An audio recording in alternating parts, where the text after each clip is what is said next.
बृहस्पतिवार व्रत महात्म्य एवं विधि विधि।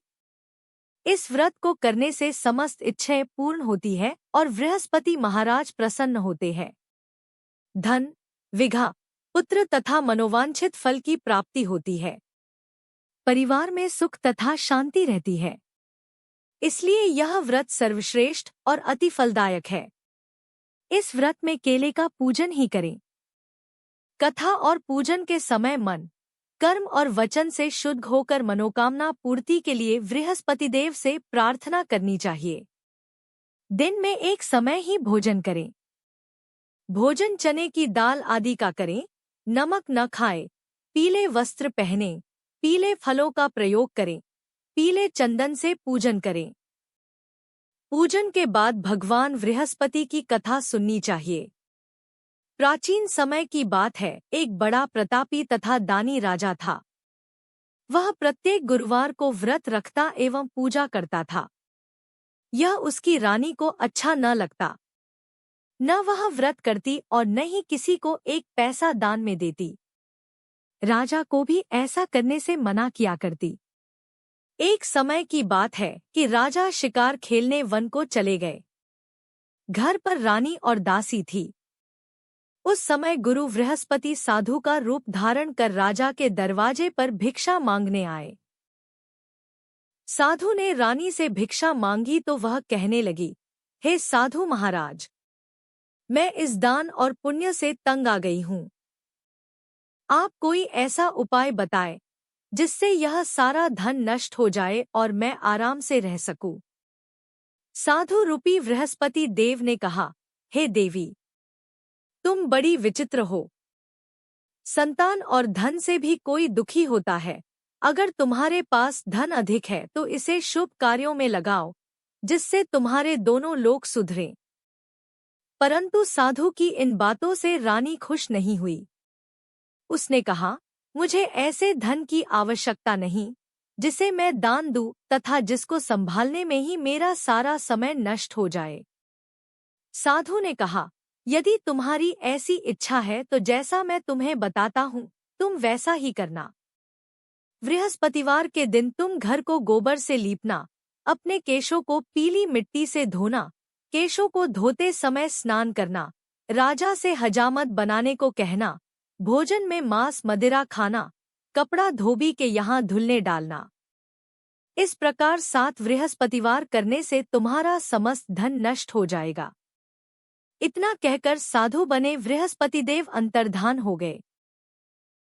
साधु के कहे अनुसार करते हुए रानी को केवल 3 बृहस्पतिवार ही बीते थे कि उसकी समस्त धन संपत्ति नष्ट हो गई। भोजन के लिए परिवार तरसने लगा। एक दिन राजा रानी से बोला, हे रानी, तुम यहीं रहो, मैं दूसरे देश को जाता हूँ, क्योंकि यहाँ पर मुझे सभी जानते हैं। इसलिए मैं कोई छोटा कार्य नहीं कर सकता। ऐसा कहकर राजा परदेश चला गया। वहां वह जंगल से लकड़ी काट कर लाता और शहर में बेचता। इस तरह वह अपना जीवन व्यतीत करने लगा। इधर राजा के बिना रानी और दासी दुखी रहने लगी। एक समय जब रानी और दासियों को 7 दिन बिना भोजन के रहना पड़ा, तो रानी ने अपनी दासी से कहा, हे दासी, पास ही के नगर में मेरी बहन रहती है। वह बड़ी धनवान है। तू उसके पास जा और कुछ ले आ ताकि थोड़ा बहुत गुजर-बसर हो जाए। दासी रानी की बहन के पास गई। उस दिन बृहस्पतिवार था। रानी का बहन उस समय बृहस्पतिवार की कथा सुन रही थी। दासी ने रानी की बहन को अपनी रानी का संदेश दिया, लेकिन रानी की बहन ने कोई उत्तर नहीं दिया। जब दासी को रानी की बहन से कोई उत्तर नहीं मिला तो वह बहुत दुखी हुई। उसे क्रोध भी आया। दासी ने वापस आकर रानी को सारी बात बता दी। सुनकर रानी ने अपने भाग्य को कोसा। उधर रानी की बहन ने सोचा कि मेरी बहन की दासी आई थी, परंतु मैं उससे नहीं बोली, इससे वह बहुत दुखी हुई होगी। कथा सुनकर और पूजन समाप्त कर वह अपनी बहन के घर गई और कहने लगी, हे बहन, मैं बृहस्पतिवार का व्रत कर रही थी। तुम्हारी दासी गई, परंतु जब तक कथा होती है तब तक न उठते हैं और न बोलते हैं, इसीलिए मैं नहीं बोली। कहो, दासी क्यों गई थी? रानी बोली, बहन, हमारे घर अनाज नहीं था। ऐसा कहते कहते रानी की आंखें भर आई। उसने दासियों समेत भूखा रहने की बात भी अपनी बहन को बता दी। रानी की बहन बोली, बहन देखो, बृहस्पति देव भगवान सबकी मनोकामना पूर्ण करते हैं।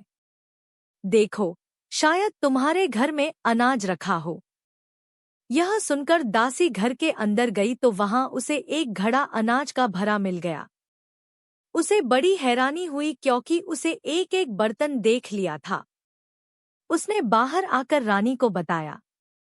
दासी रानी से कहने लगी, हे रानी, जब हमको भोजन नहीं मिलता तो हम व्रत ही तो करते हैं, इसलिए क्यों न इनसे व्रत और कथा की विधि पूछ ली जाए, हम भी व्रत किया करेंगे। दासी के कहने पर रानी ने अपनी बहन से बृहस्पतिवार व्रत के बारे में पूछा। उसकी बहन ने बताया, बृहस्पतिवार के व्रत में चने की दाल और मुनक्का से विष्णु भगवान का केले की जड़ में पूजन करें तथा दीपक जलाएं, पीला भोजन करें तथा कथा सुने। इससे गुरु भगवान प्रसन्न होते हैं, मनोकामना पूर्ण करते हैं। व्रत और पूजन की विधि बताकर रानी की बहन अपने घर लौट आई। रानी और दासी दोनों ने निश्चय किया कि बृहस्पतिदेव भगवान का पूजन जरूर करेंगे। 7 रोज बाद जब बृहस्पतिवार आया तो उन्होंने व्रत रखा। घुड़साल में जाकर चना और गुड़ बीन लाई तथा उसकी दाल से केले की जड़ तथा विष्णु भगवान का पूजन किया। अब पीला भोजन कहाँ से आए? दोनों बड़ी दुखी हुई, परंतु उन्होंने व्रत किया था, इसलिए बृहस्पतिदेव भगवान प्रसन्न थे। एक साधारण व्यक्ति के रूप में वे 2 थालों में सुंदर पीला भोजन लेकर आए और दासी को देकर बोले, हे दासी, यह भोजन तुम्हारे लिए और तुम्हारी रानी के लिए है, इसे तुम दोनों ग्रहण करना। दासी भोजन पाकर बहुत प्रसन्न हुई। उसने रानी को सारी बात बताई। उसके बाद से वे प्रत्येक बृहस्पतिवार को गुरु भगवान का व्रत और पूजन करने लगी। बृहस्पति भगवान की कृपा से उनके पास धन हो गया, परंतु रानी फिर पहले की तरह आलस्य करने लगी। तब दासी बोली, देखो रानी, तुम पहले भी इस प्रकार आलस्य करती थी। तुम्हें धन के रखने में कष्ट होता था, इस कारण सभी धन नष्ट हो गए। अब गुरु भगवान की कृपा से धन मिला है तो फिर तुम्हें आलस्य होता है। बड़ी मुसीबतों के बाद हमने यह धन पाया है, इसलिए हमें दान पुण्य करना चाहिए। अब तुम भूखे मनुष्यों को भोजन कराओ, प्याऊ लगवाओ, ब्राह्मणों को दान दो, कुआंताला बावड़ी आदि का निर्माण कराओ, मंदिर पाठशाला बनवाकर ज्ञान दान दो, कुंवारी कन्याओं का विवाह करवाओ, अर्थात धन को शुभ कार्यों में खर्च करो, जिससे तुम्हारे कुल का यश बढ़े तथा स्वर्ग प्राप्त हो और पितर प्रसन्न हो। दासी की बात मानकर रानी शुभ कर्म करने लगी। उसका यश फैलने लगा। एक दिन रानी और दासी आपस में विचार करने लगी कि न जाने राजा किस दशा में होंगे, उनकी कोई खोज खबर भी नहीं है। उन्होंने श्रद्धापूर्वक गुरु बृहस्पति भगवान से प्रार्थना की कि राजा जहां कहीं भी हो, शीघ्र वापस आ जाए। उधर राजा परदेश में बहुत दुखी रहने लगा। वह प्रतिदिन जंगल से लकड़ी बीन कर लाता और उसे शहर में बेचकर अपने दुखी जीवन को बड़ी कठिनता से व्यतीत करता। एक दिन दुखी हो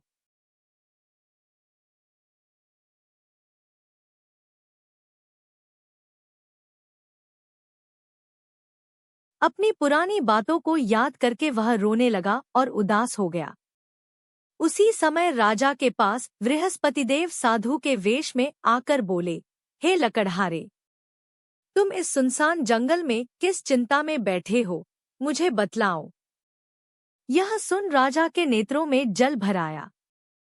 साधु की वंदना कर राजा ने अपनी संपूर्ण कहानी सुना दी। महात्मा दयालु होते हैं।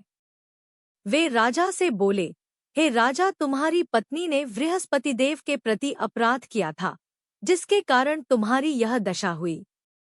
अब तुम चिंता मत करो, भगवान तुम्हें पहले से अधिक धन देंगे।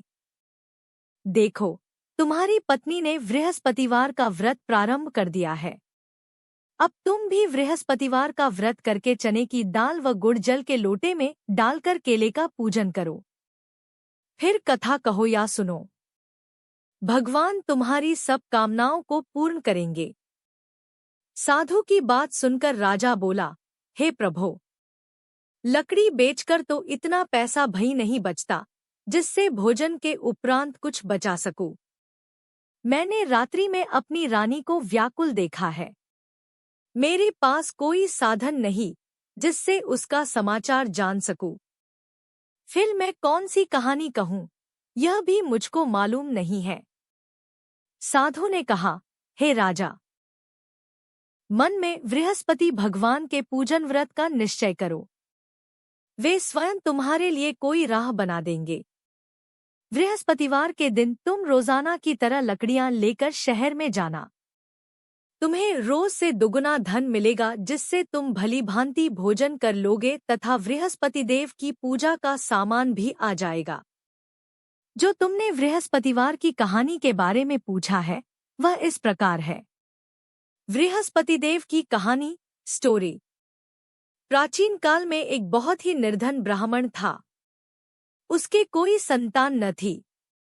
वह नित्य पूजा पाठ करता। उसकी स्त्री न स्नान करती और न किसी देवता का पूजन करती। इस कारण ब्राह्मण देवता बहुत दुखी रहते थे। भगवान की कृपा से ब्राह्मण के यहाँ एक कन्या उत्पन्न हुई। कन्या बड़ी होने लगी। प्रातः स्नान करके वह भगवान विष्णु का जप करती। बृहस्पतिवार का व्रत भी करने लगी। पूजा पाठ समाप्त कर पाठशाला जाती तो अपनी मुट्ठी में जौ भर के ले जाती और पाठशाला के मार्ग में डालती जाती। लौटते समय वही जौ स्वर्ण के हो जाते तो उनको बीन कर घर ले आती।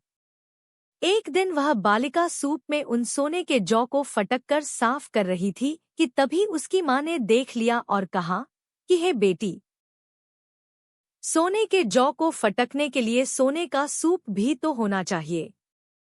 दूसरे दिन गुरुवार था। कन्या ने व्रत रखा और बृहस्पति देव से सोने का सूप देने की प्रार्थना की। बृहस्पति देव ने उसकी प्रार्थना स्वीकार कर ली। रोजाना की तरह वह कन्या जौ फैलाती हुई पाठशाला चली गई। पाठशाला से लौटकर जब वह जौ बीन रही थी तो बृहस्पति देव की कृपा से उसे सोने का सूप मिला। उसे वह घर ले आई और उससे जौ साफ करने लगी, परंतु उसकी माँ का वही ढंग रहा। एक दिन की बात है। कन्या सोने के सूप में जब जौ साफ कर रही थी, उस समय उस नगर का राजकुमार वहां से निकला। कन्या के रूप और कार्य को देखकर वह उस पर मोहित हो गया। राजमहल आकर वह भोजन तथा जल त्याग कर उदास होकर लेट गया। राजा को जब राजकुमार धारा अन्नजल त्यागने का समाचार ज्ञात हुआ तो अपने मंत्रियों के साथ वह अपने पुत्र के पास गया और कारण पूछा। राजकुमार ने राजा को उस लड़की के घर का पता भी बता दिया। मंत्री उस लड़की के घर गया। मंत्री ने ब्राह्मण के समक्ष राजा की ओर से निवेदन किया। कुछ ही दिन बाद ब्राह्मण की कन्या का विवाह राजकुमार के साथ संपन्न हो गया। कन्या के घर से जाते ही ब्राह्मण के घर में पहले की भांति गरीबी का निवास हो गया। एक दिन दुखी होकर ब्राह्मण अपनी पुत्री से मिलने गए। बेटी ने पिता की अवस्था को देखा और अपनी माँ का हाल पूछा। ब्राह्मण ने सभी हाल कह सुनाया। कन्या ने बहुत सा धन देकर अपने पिता को विदा कर दिया, लेकिन कुछ दिन बाद फिर वही हाल हो गया। ब्राह्मण फिर अपनी कन्या के यहाँ गया और सभी हाल कहा तो पुत्री बोली, हे पिताजी, आप माताजी को यहाँ लिवा लाओ। मैं उन्हें वह विधि बता दूंगी जिससे गरीबी दूर हो जाए। ब्राह्मण देवता अपनी स्त्री को साथ लेकर अपनी पुत्री के पास राजमहल पहुंचे तो पुत्री अपनी माँ को समझाने लगी, हे माँ, तुम प्रातःकाल स्नानादि करके विष्णु भगवान का पूजन करो तो सब दरिद्रता दूर हो जाएगी। परंतु उसकी माँ ने उसकी एक भी बात नहीं मानी। वह प्रातःकाल उठकर अपनी पुत्री की बची जूठन को खा लेती थी। एक दिन उसकी पुत्री को बहुत गुस्सा आया। उसने अपनी माँ को एक कोठरी में बंद कर दिया। प्रातः उसे स्नानादि करा के पूजा पाठ करवाया तो उसकी माँ की बुद्धि ठीक हो गई। इसके बाद वह नियम से पूजा पाठ करने लगी और प्रत्येक बृहस्पतिवार को व्रत करने लगी। इस व्रत के प्रभाव से मृत्यु के बाद वह स्वर्ग को गई। वह ब्राह्मण भी सुखपूर्वक इस लोक का सुख भोग कर स्वर्ग को प्राप्त हुआ। इस तरह कहानी कहकर साधु बने देवता वहां से लोप हो गए। धीरे धीरे समय व्यतीत होने पर फिर बृहस्पतिवार का दिन आया। राजा जंगल से लकड़ी काटकर शहर में बेचने गया। उसे उस दिन और दिनों से अधिक धन मिला। राजा ने चना, गुड़ आदि लाकर बृहस्पतिवार का व्रत किया। उस दिन से उसके सभी क्लेश दूर हुए।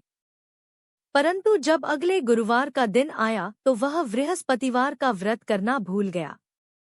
इस कारण बृहस्पति भगवान नाराज हो गए। उस दिन उस नगर के राजा ने विशाल यज्ञ का आयोजन किया था तथा अपने समस्त राज्य में घोषणा करवा दी कि सभी मेरे यहाँ भोजन करने आवें। किसी के घर चूल्हा न जले। इस आज्ञा को जो न मानेगा उसको फांसी दे दी जाएगी। राजा की आज्ञानुसार राज्य के सभी वासी राजा के भोज में सम्मिलित हुए, लेकिन लकड़हारा कुछ देर से पहुंचा, इसलिए राजा उसको अपने साथ महल में ले गए। जब राजा लकड़हारे को भोजन करा रहे थे तो रानी की दृष्टि उस खूंटी पर पड़ी जिस पर उसका हार लटका हुआ था। उसे हार खूंटी पर लटका दिखाई नहीं दिया। रानी को निश्चय हो गया कि मेरा हार इस लकड़हारे ने चुरा लिया है। उसी समय सैनिक बुलवाकर उसको जेल में डलवा दिया। लकड़हारा जेल में विचार करने लगा कि न जाने कौन से पूर्वजन्म के कर्म से मुझे यह दुख प्राप्त हुआ है, और जंगल में मिले साधु को याद करने लगा। तत्काल बृहस्पतिदेव साधु के रूप में प्रकट हो गए और कहने लगे, अरे मूर्ख, तूने बृहस्पति देवता की कथा नहीं की, उसी कारण तुझे यह दुख प्राप्त हुआ है। अब चिंता मत कर। बृहस्पतिवार के दिन जेलखाने के दरवाजे पर तुझे 4 पैसे पड़े मिलेंगे। उनसे तू बृहस्पतिवार की पूजा करना तो तेरे सभी कष्ट दूर हो जाएंगे। अगले बृहस्पतिवार उसे जेल के द्वार पर 4 पैसे मिले। राजा ने पूजा का सामान मंगवाकर कथा कही और प्रसाद बांटा। उसी रात्रि में बृहस्पतिदेव ने उस नगर के राजा को स्वप्न में कहा, हे राजा, तूने जिसे जेल में बंद किया है उसे कल छोड़ देना, वह निर्दोष है। राजा प्रातःकाल उठा और खूंटी पर हार टंगा देखकर लकड़हारे को बुलाकर क्षमा मांगी तथा राजा के योग्य सुंदर वस्त्र आभूषण भेंट कर उसे विदा किया। गुरुदेव की आज्ञानुसार राजा अपने नगर को चल दिया। राजा जब नगर के निकट पहुंचा तो उसे बड़ा ही आश्चर्य हुआ। नगर में पहले से अधिक बाग, तालाब और कुएं तथा बहुत सी धर्मशालाएं, मंदिर आदि बने हुए थे। राजा ने पूछा कि यह किसका बाग और धर्मशाला है। तब नगर के सब लोग कहने लगे कि यह सब रानी और दासी द्वारा बनवाए गए हैं। राजा को आश्चर्य हुआ और गुस्सा भी आया कि उसकी अनुपस्थिति में रानी के पास धन कहाँ से आया होगा। जब रानी ने यह खबर सुनी कि राजा आ रहे हैं तो उसने अपनी दासी से कहा, हे दासी, देख, राजा हमको कितनी बुरी हालत में छोड़ गए थे। वह हमारी ऐसी हालत देखकर लौट न जाए, इसलिए तू दरवाजे पर खड़ी हो जा। रानी की आज्ञानुसार दासी दरवाजे पर खड़ी हो गई और जब राजा आए तो उन्हें अपने साथ महल में लिवा लाई। तब राजा ने क्रोध करके अपनी तलवार निकाली और पूछने लगा, बताओ, यह धन तुम्हें कैसे प्राप्त हुआ है? तब रानी ने सारी कथा कह सुनाई। राजा ने निश्चय किया कि मैं रोजाना दिन में 3 बार कहानी कहा करूं।